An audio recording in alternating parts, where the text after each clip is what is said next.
Good afternoon. I want to talk about diversity. And I know that after 3 years of diversity in tech conversations, everyone's exhausted. And I get it. Because it can be hard to know, well, what can I do to make a difference?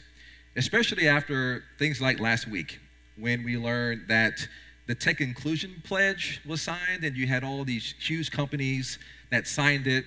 And these are companies that we all know about. Some of us have worked there, or maybe we want to work there. And it's easy to be lulled into a sense of complacency, thinking, well, these big guys are going to take care of the problem.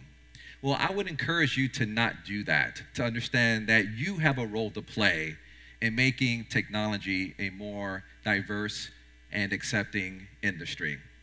And I don't want to knock the Tech Inclusion Project. In fact, there are a lot of things that we can learn from it. One is, it's called inclusion. And I think that diversity is a term that has reached its end of life. It's just not helpful. Diversity is something that it's easy to gain. And I think we should move away from diversity and more toward inclusion and empathy, because that's what we really need in technology. You know, diversity is like if you're having a house party, diversity is inviting people to the house party. You can just check that off. Inclusion and empathy is making sure that everyone feels comfortable at the party, that you know that certain people have traveled farther than others to get there, that you understand people may have allergies, and so you have different menu options to make them happy to eat at your party. So it takes work to be inclusive. Diversity is way too easy to check box. So we want to move away from diversity and toward inclusion. And I think that lending privilege is something that is really powerful that everyone in this room can do. And this is not just some hippie dream of an inclusive world where we all sit around campfires and sing Kumbaya and make s'mores. There's actual value to being inclusive. Multiple studies have shown that inclusive teams are innovative teams. I mean, this is canonical at this point. And if you want to at me on Twitter and ask, I can send you all the links to the data. But there is a strong link between inclusion and innovation. But you know, this is not a new idea, especially if you're in open source. Inclusion is really at the heart of open source, even from the beginning. A few years ago, an author wrote a book called The Cathedral and the Bazaar, which was one of the first works about open source software development. And the author, Eric Raymond, explored the miracle that was Linux. Think about it. We don't really understand it now because we're so used to it, but Linux was this crazy project that let anyone contribute, that everyone was working on this complicated kernel to make a useful operating system, and it worked. And so Raymond began to use those principles of open source software in his projects, and he distilled lessons or guidelines for open source software in his book. And the lesson that's most well known from the Cathedral and the Bazaar is this one. Given enough eyeballs, all bugs are shallow. And I hope that many of you have heard this phrase. If you haven't read the book, if you work in open source, you really should. But I actually like the more formal version of this statement, and it's in the book. And that's this one. Given a large enough beta tester and code developer base, almost every problem will be characterized quickly and the fix obvious to someone. That is a statement of inclusion, meaning that if we have open source be this big tent, this babbling, boisterous bazaar of people who are involved in the software and dedicated to making it better, then there's no problem that we can't solve. And that is the promise of inclusion. But the sad reality is that just like our repositories are protected by passwords and permissions, often our companies are protected by privilege. And there are voices that we keep out of this bazaar, and we don't allow them to take part in our projects and in our companies. Because the reality is that whatever problem you have within your company, within your source code, within your repositories, someone out there can fix it. But they're denied entry into your company. And to understand how this works and what we can do to make things better, we have to understand privilege. But before we do that, it's really important that we all understand what privilege is not. Privilege does not mean that you haven't worked hard. It doesn't mean that you haven't sacrificed. It doesn't mean that you aren't good at what you do. Privilege is like riding a bicycle up a hill, right? It's hot, you forgot your sunscreen, you're going to a destination, and you're working really hard. But some people don't have your privilege, and for them, it's a harder journey. And there are things that they have to deal with that you don't because you have privilege. And having privilege does not remove you from the responsibility of understanding that some people don't have privilege and that their journey through technology is harder than yours. You know, I have gender privilege. In tech, being a male has benefits, and there are certain benefits that I can enjoy that people who don't have gender privilege don't get to have. You know, if I'm walking tonight back to my hotel at 11 p.m., it's highly unlikely someone's going to try to attack me. But if I didn't have gender privilege, that would be a much more difficult decision. So that's how privilege works. It doesn't mean that you don't work hard. It doesn't mean that you're not a good person, but it just means that things are a little bit easier for you. So what is privilege? Privilege is access to benefits based on traits that you possess. And there are two major categories of privilege. There's birth privilege, and these are the traits that you're born with. These are things like parental privilege, racial privilege, gender privilege, and ironically, your birth privileges, which you didn't even choose for yourself, are usually the root of most bias and most prejudice.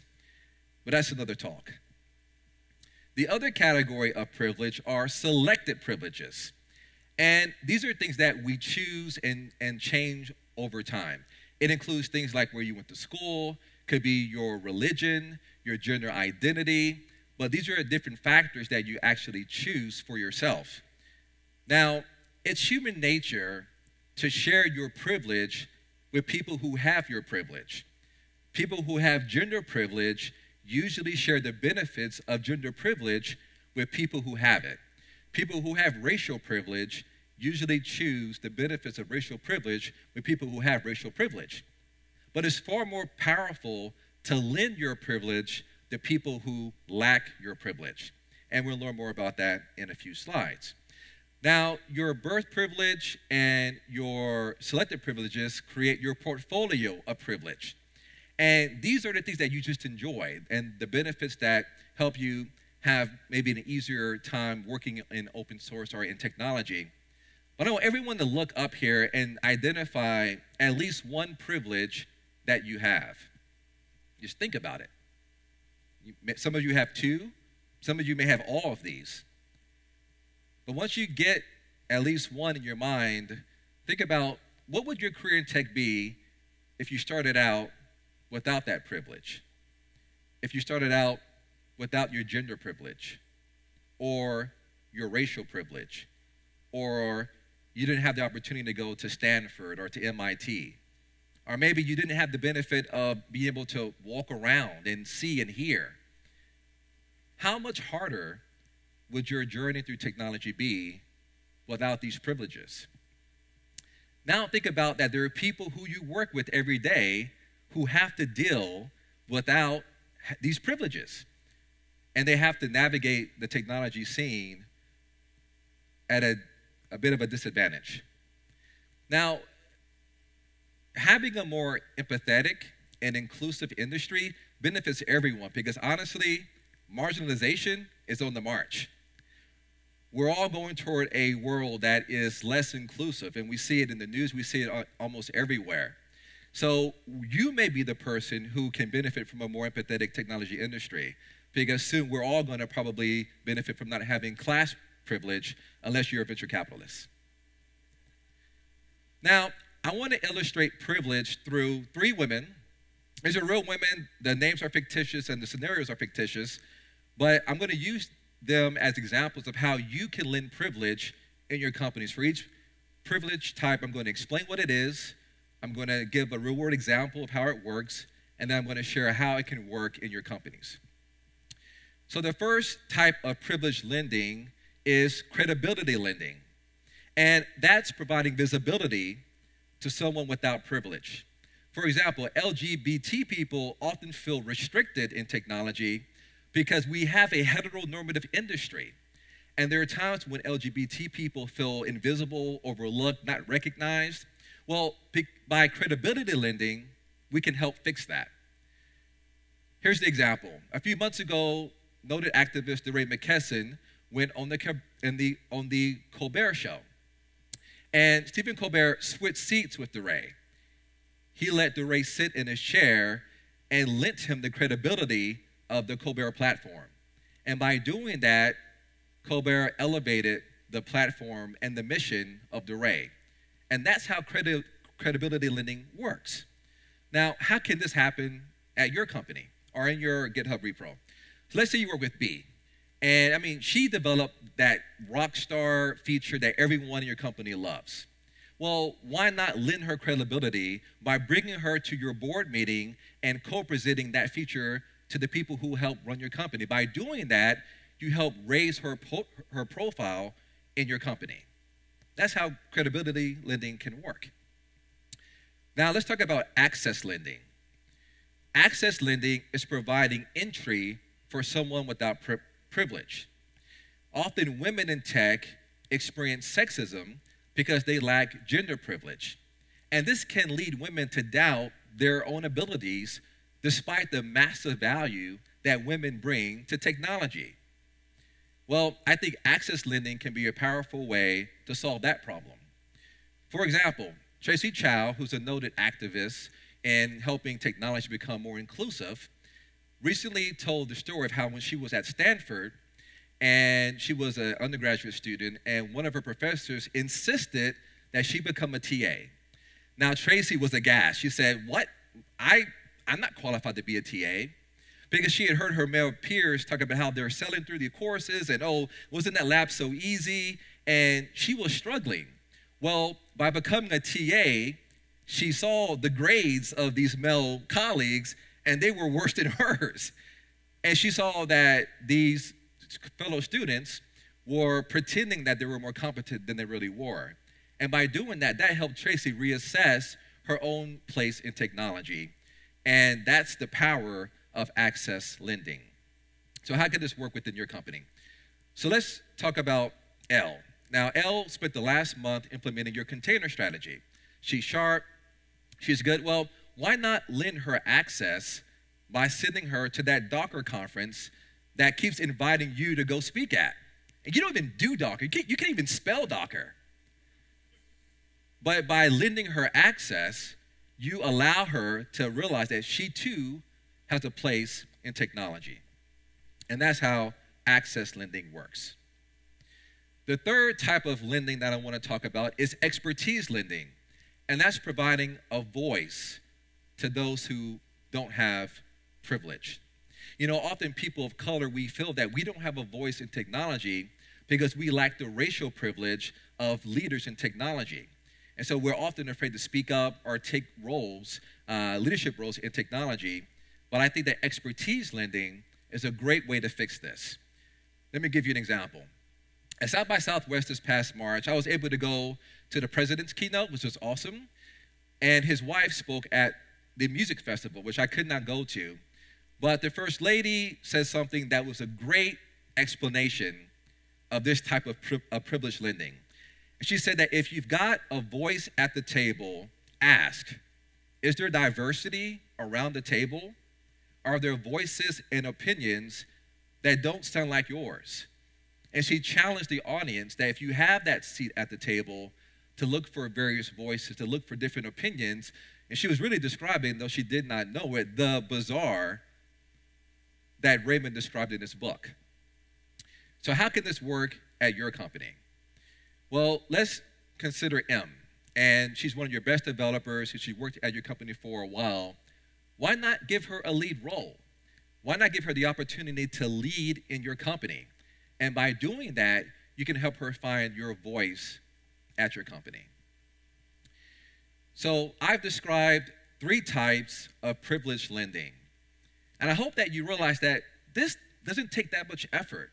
It's really a matter of being aware, of having your eyes open to the fact that there are people probably who work at your company right next to you every day, or they might be contributors to the GitHub repo that you're working on, who lack privilege, and that you can lend them privilege. You can help them get access. You can help them become experts. You can help them feel credible by lending them privilege.